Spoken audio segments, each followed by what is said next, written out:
Le Fonds monétaire international prévoit une croissance de 3,5% pour l'économie du Zimbabwe en 2022. Afin de consolider la tendance à la stabilisation et accélérer les réformes, le FMI préconise plus d'efforts de la part des Zimbabwéens pour maintenir l'amélioration du climat des affaires. En Algérie, les foyers dont le pouvoir d'achat est minime compte tenu de l'inflation sont inquiets de la hausse des prix des denrées alimentaires. En effet, l'ensemble des denrées alimentaires est impacté et les prix ne cessent de flamber. Afin de pallier aux difficultés liées à l'accès à l'électricité, 3 milliards de francs CFA ont été octroyés au fonds Tinga. Le gouvernement togolais vise à travers ce fonds de faire passer à l'horizon 2030 le taux d'électrification de la région des Savanes de 22 à 31% et celui de Kara de 35 à 50%.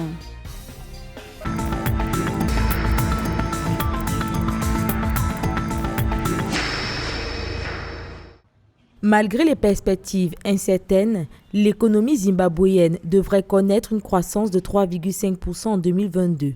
Une annonce faite vendredi 25 mars 2022 par le Fonds monétaire international. Dans une évaluation faisant suite aux consultations au titre de l'article 4 avec les autorités zimbabwéennes, le FMI a indiqué que le produit intérieur brut réel devrait se situer à 3,5% cette année en raison de la récolte exceptionnelle de maïs au cours de la saison agricole 2020-2021. Les émissaires du FMI se montrent plutôt optimistes concernant la situation au Zimbabwe. Ce n'était pas forcément le cas il y a plus de 5 mois de cela. Lorsqu'on analyse de près la situation économique au Zimbabwe, il faut savoir sur quel référentiel on se base. L'activité économique qui a renoué avec la croissance depuis 2021, où elle s'est établie à 6%, reflète une production agricole exceptionnelle portée par le maïs. En effet, en 2021, le pays a récolté 2,8 millions de tonnes de maïs, une augmentation de la production minière et énergétique, une activité soutenue dans le secteur de la construction et de la fabrication et une augmentation des investissements dans les infrastructures, a déclaré l'institution de Bretton Woods. En revanche, le fait est qu'il y ait encore un niveau de dette très important qui s'élève à plus de 95% du PIB. Aussi le fait est qu'il y ait des arriérés et qu'aujourd'hui la situation du Zimbabwe ne permet pas d'avoir des prêts au niveau du Club de Paris ou encore auprès du FMI.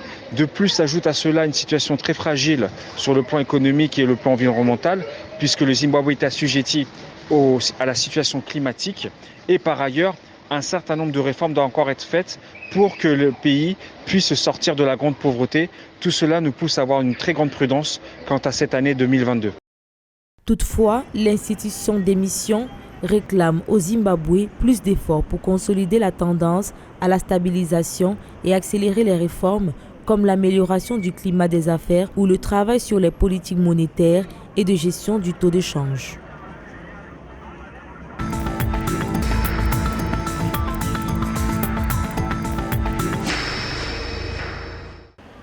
À quelques jours du Ramadan, la hausse des prix des denrées alimentaires inquiète les foyers algériens dont le pouvoir d'achat est minime compte tenu de l'inflation. En effet, l'ensemble des denrées alimentaires est impacté et les prix ne cessent de flamber. Malgré les initiatives annoncées par les autorités compétentes ces dernières semaines, la pomme de terre affiche un prix supérieur à 100 dinars, les courgettes à 200 dinars et les tomates à 130 dinars. Les fruits connaissent le même sort. La pomme locale atteint les 900 dinars le kilogramme et l'importée près de 1800 dinars, un prix record. Quant à la banane, elle se vend entre 500 et 550 dinars le kilo. Les dattes, largement consommées durant le mois de Ramadan, sont tout aussi chères, affichant 900 dinars le kilo.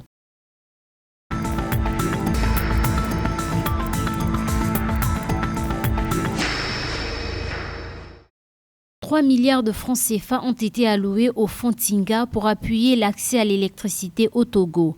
Le fonds Tinga va entrer dans sa phase pilote à partir du 1er avril 2022.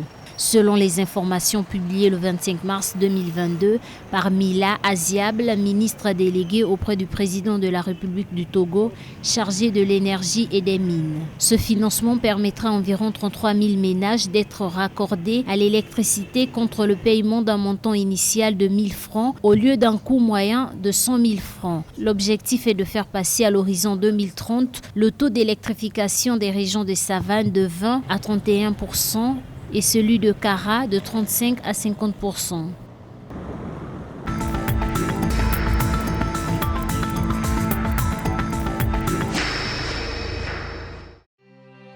masque gabonais fond du 19e siècle en bois a été vendu samedi 26 mars 2022 à Montpellier, au sud de la France, aux enchères à un prix record de 4,2 millions d'euros, soit 2,7 milliards de francs CFA.